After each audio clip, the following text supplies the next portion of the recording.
أجمعين أما بعد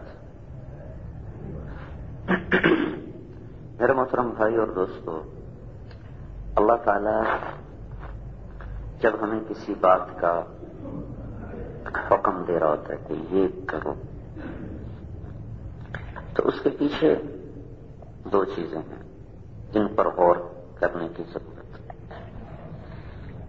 کہنے والا بڑے زبردست علم والا ہے، جو کہہ رہا ہے کچے علم سے نہیں کہہ رہا، بڑے مضبوط علم سے کہہ رہا، اور مضبوط علم کے ساتھ ایک یہ بات ہے کہ بے خطا علم، بے خطا، علم میں خطا کوئی نہیں۔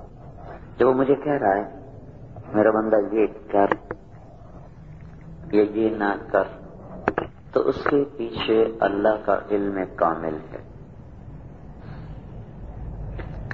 دوسری چیز کیا ہے کہ اللہ تعالیٰ کی شفقت کامل ہے،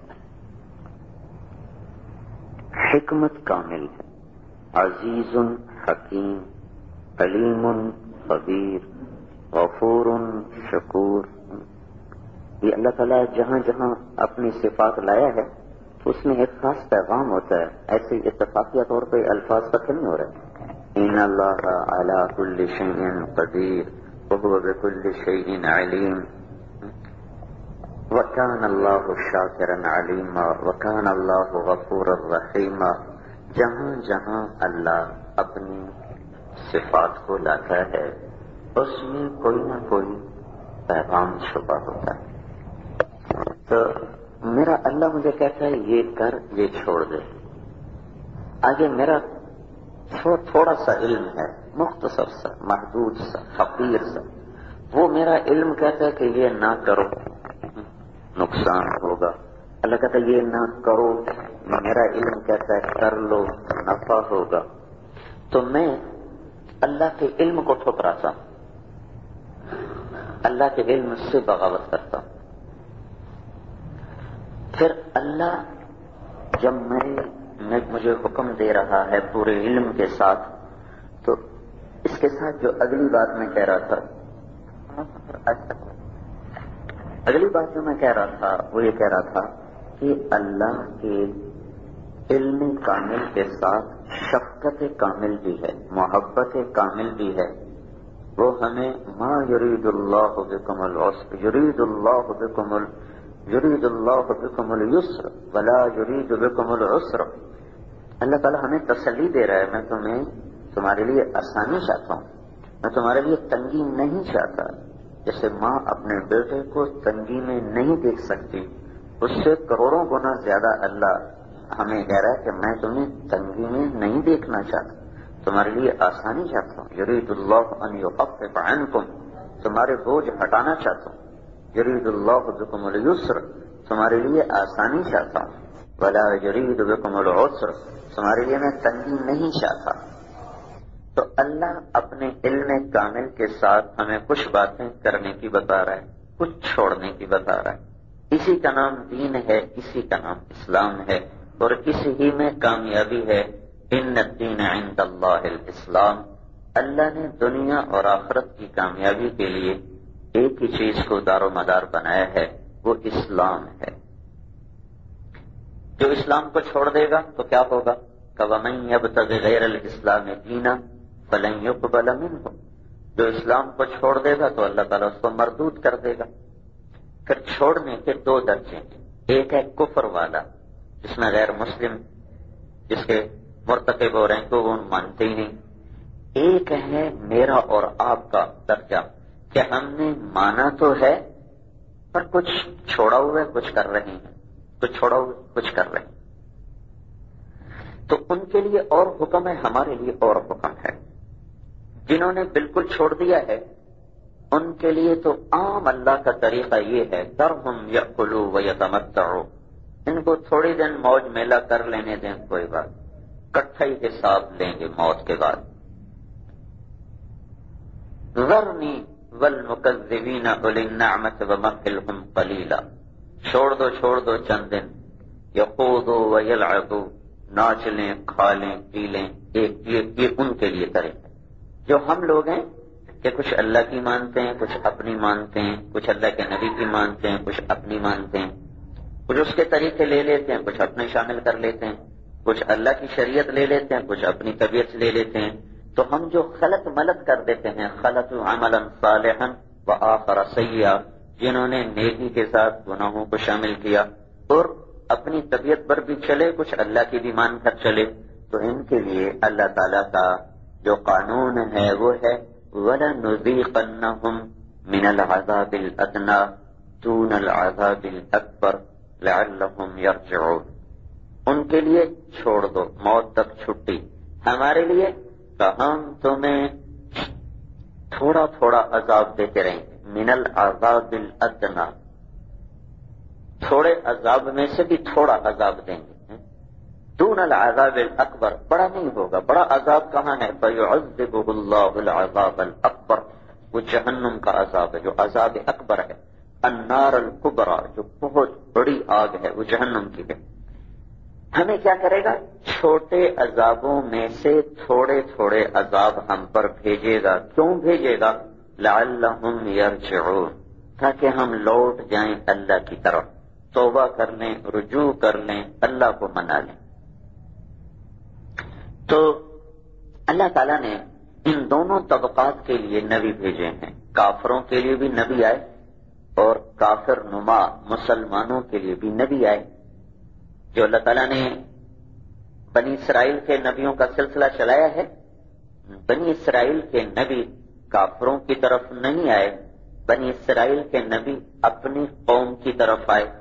ہاں، موسیٰ علیہ السلام فرعون کو بھی دعوت دینے آئے اور اپنی قوم کو بھی دعوت دینے آئے، اور موسیٰ علیہ السلام سے لے کر عیسیٰ علیہ السلام تک جتنے نبی آ رہے ہیں وہ سارے کے سارے، اور پیچھے چلے جائیں تو جتنے نبی آ رہے ہیں وہ اپنی بگڑی ہوئی قوم کو صحیح مسلمان بنانے کے لیے آ رہے ہیں۔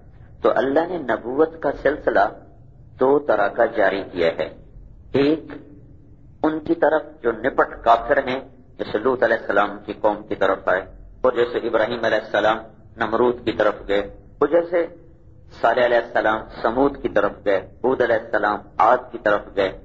یہ اللہ تعالیٰ نے ایک سلسلہ الگ چلایا ہے۔ شعیب علیہ السلام قوم مدین کی طرف گئے۔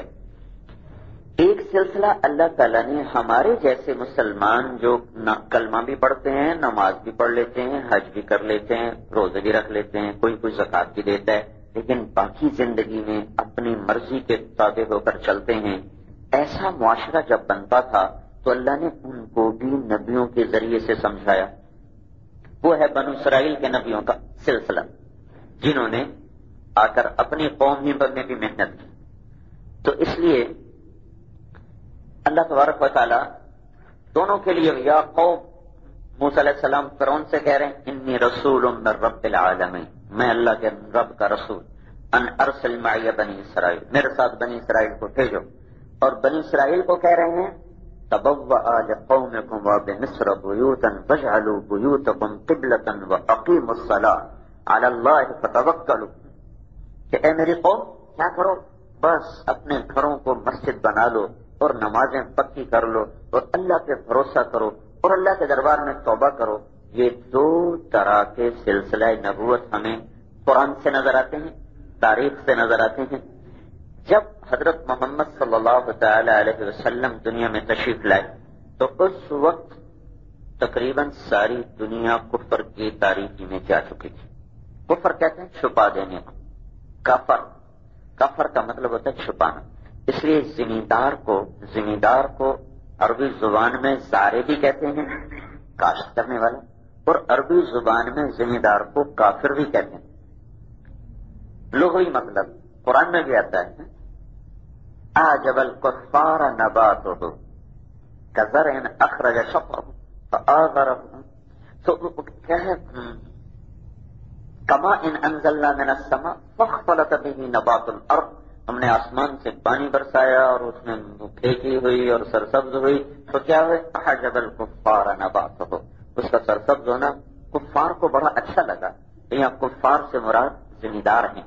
ایک زمیندار کو کافر کیوں کہتے ہیں کہ کہ یہ دانے کو زمین میں چھپا دیتا ہے، یہ دانے کو زمین میں چھپا دیتا ہے، اس لیے اس کو کافر کہتے ہیں لفظی معنی میں.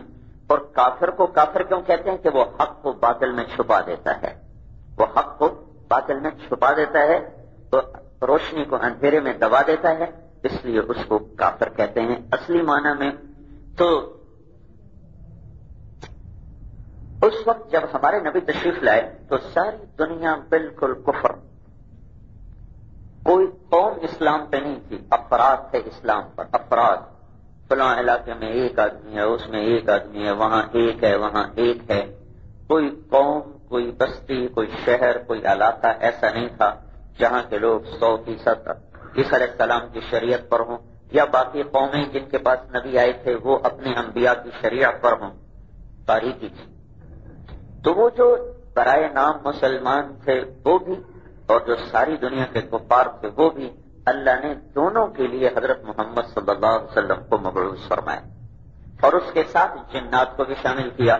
وَإِذْ صَرَفْنَا إِلَيْكَ نَفَرًا مِنَ الْجِنِّ يَسْتَمِعُونَ الْقُرْآنَ، ہم نے جنات کو بھی آپ کی طرف بھیجا.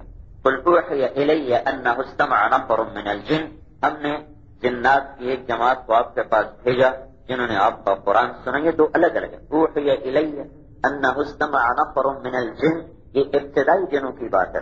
وَإِذْ صَرَفْنَا إِلَيْكَ نَفَرًا مِنَ الْجِنِّ يَسْتَمِعُونَ الْقُرْآنَ، یہ طائف سے واپسی کا قصہ ہے. اور یہ سورہ جن جو اس سے پہلے کا جنوں کی جماعت آئی کہ ان کے لیے.